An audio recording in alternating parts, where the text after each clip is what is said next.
You can feel it, right? There's this anxiety in the air about AI. Every single day, you hear a new story about how it's going to take our jobs, make our skills worthless, and just change everything. It's a really powerful story, but is it the right one? That's really the question we need to ask. We have this built-in assumption that when a new tech comes along that's faster and better than us at a task, well, that's it. We're obsolete. But are we? What if history tells a completely different story? Yep, you heard me right. The key to understanding our future with AI might just be hiding in a massive technological disruption that happened almost 2 centuries ago. So let's go back in time. We're going to look at the invention of the camera and the absolute panic it caused in the art world. You have to understand, for painters, the camera was basically the AI of its day. It was this incredible machine that looked like it was about to make their entire profession totally worthless. Okay, so the year is 1839. Photography makes its public debut, and it just shocks society. All of a sudden, there's a brand new way to capture the world, and it's a direct threat to anyone who makes a living with a paintbrush. I mean, the camera's advantages were just undeniable. It was way faster, it was cheaper, and it captured reality with perfect mechanical accuracy. For a job like painting a realistic portrait, the camera beat the painter on almost every single level. So, not surprisingly, the market for those commercial portrait painters, it got hit, and it got hit hard. Now, you'd think this would be the end of the story for painting, right? A slow, sad fade into irrelevance. But what happened next was totally unexpected, and honestly, it's the key to this entire explainer. Of course not. We all know the answer is a big, loud no. But the really interesting question is why? Why didn't this superior technology just completely wipe out the old way of doing things? And this right here is the light bulb moment. The camera didn't replace painting. It replaced the job of meticulously copying reality. It automated a function. And by doing that, it actually liberated painters from the boring mechanical task of just making a perfect copy. Once they were freed from that burden of having to be perfectly realistic, painters started to explore everything a camera couldn't see. Things like emotion, how light feels, subjectivity, pure imagination. And this creative explosion gave birth to game-changing movements like Impressionism and Modernism.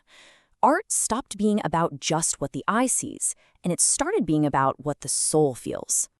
Okay, so you might be thinking, all right, that's a nice story, but does it actually translate to real monetary value? Well, let's look at the hard data, because the numbers here they're absolutely staggering. Just look at these numbers. Between 2005 and 2024, the total auction sales for paintings hit over $148 billion. In that same time frame, photographs sold for about $3 billion. That is not a gap, my friends. That is a canyon. To put it another way, the market values paintings at more than 40 times the value of photographs. Even though photography is a huge, important art form, the market places this enormous premium on the unique thing that was made by a human hand. And when you look at the absolute peak of the market, the difference gets even more wild. The most expensive paintings have sold for hundreds of millions, some even into the billions. The record for a photograph? It's still an impressive 12.4 million, but it's not even in the same universe. It's a crystal clear signal of where collectors see the ultimate, irreplaceable value. So let's bring this all back to today. How does this 180-year-old story about painters help us figure out our future with AI? Well, the parallel is incredibly direct. Here's how it maps out. Just like the camera automated the function of capturing an image, AI is going to automate the functional, repeatable parts of our jobs. And when it does that, it's not going to destroy our value. It's going to force us to elevate what is uniquely and irreplaceably human about what we do. Think of it this way. AI is going to take over all this standardized, rule-based work. This stuff that can be copied and pasted. This frees us up to focus on the things that AI just can't do. We're talking about deep empathy, complex strategic thinking, genuine human connection, and that spark of boundless creativity. These become our new superpowers. So the real story here isn't one of collapse and replacement. It's a story of a profound shift.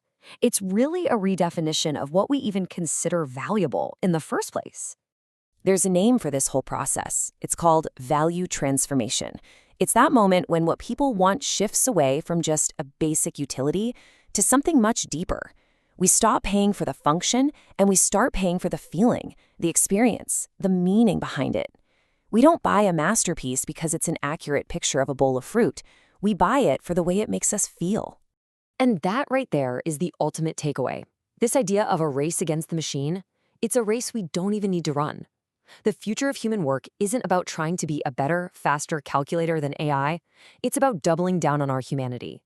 You know, the camera freed painters to create things like Impressionism. So AI is going to free us from all of our standardized tasks. The only question left is, what incredible new expressions of human value, what new kinds of creativity, connection, and empathy are we going to create now that we have the freedom to do so?